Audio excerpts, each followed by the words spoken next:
All right, so today we're going to be loading a sample into a virtual instrument created in Garageband and then manipulating that sample to create music. So right now what I have here is my drummer track, a bass track that I recorded, the beginnings of my sample track, which is right here in instrument 4.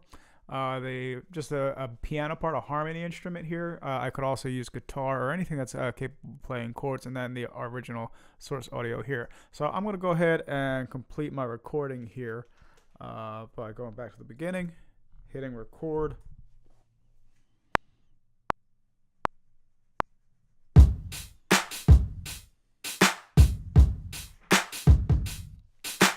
Good morning, Good morning, interboro. This is good morning. Good morning, Good morning, interboro. This is Mr. Johnson with the Pledge of Allegiance. Good morning, interboro. This is Mr. Johnson. Good morning, interboro.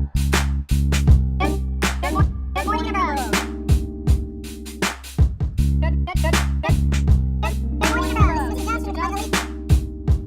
Good morning, interboro. Good morning. Good morning. This is Mr. Johnston with the Pledge of Allegiance. Please rise. Okay, so let's talk about how I was able to load those samples in here. So the first thing you'll need to do is create a new track and create a new software instrument track. Click create. And then once we get this up, you'll need to get to the smart controls.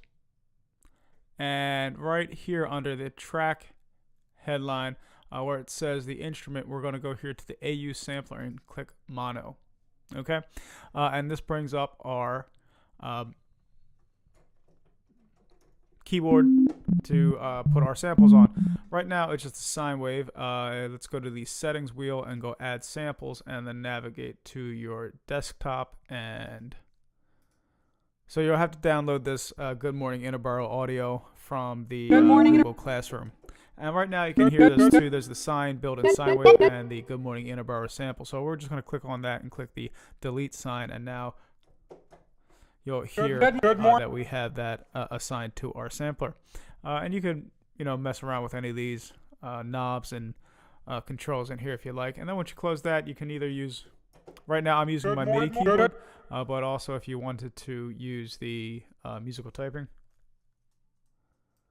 you might want to mess around with the octave to get it to where you want it to be. Everything else is kind of up to you here. So here I was just using a bass part, using two chromatic pitches at C and D flat, or C and C sharp. I would suggest using the drummer track for this one. I went with the from the hip hop genre Maurice, yeah, but that's kind of up to you, however you like to do it. Yeah, and so this week's assignment is to create a 16-bar composition that has a bass, a drummer, a harmony instrument, and some kind of musical manipulation of our given sample. So that's all. Look forward to hearing what you have to do and what you guys come up with. And yeah, go for it. Be creative.